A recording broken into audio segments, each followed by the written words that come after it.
Radical, républicain, démocrate et progressiste. Et la parole est à Monsieur Jean-Pierre Magui. Merci, Monsieur le Président. Depuis les attentats de novembre à Paris et à Saint-Denis, notre pays vit sous le régime de l'état d'urgence, ce qui se justifie pleinement au vu de l'ampleur de la menace. En 2 mois, les forces de l'ordre ont démantelé plusieurs réseaux djihadistes sur le territoire national et saisi quantité d'armes, de munitions et d'explosifs.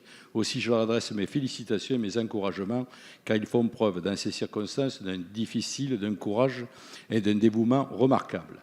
À moins de 6 semaines de l'extinction prévue de l'état d'urgence, nous entrons dans une nouvelle phase de notre mobilisation collective contre le terrorisme.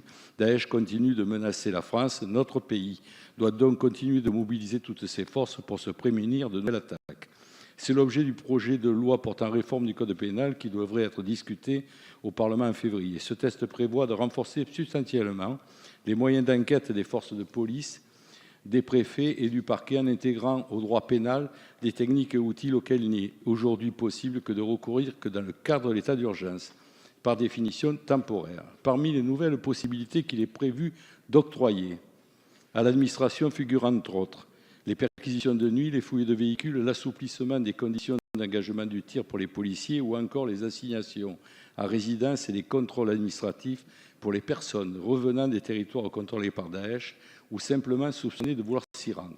Aussi, ma question sera double.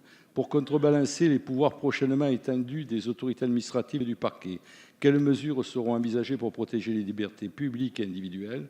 Par ailleurs, puisqu'il n'est pas prévu que ce projet de loi soit adopté avant le terme de la période d'état d'urgence, pouvez-vous nous indiquer si le Gouvernement entend ou non solliciter le Parlement pour proroger ce régime d'exception au-delà de la date du 26 février prochain?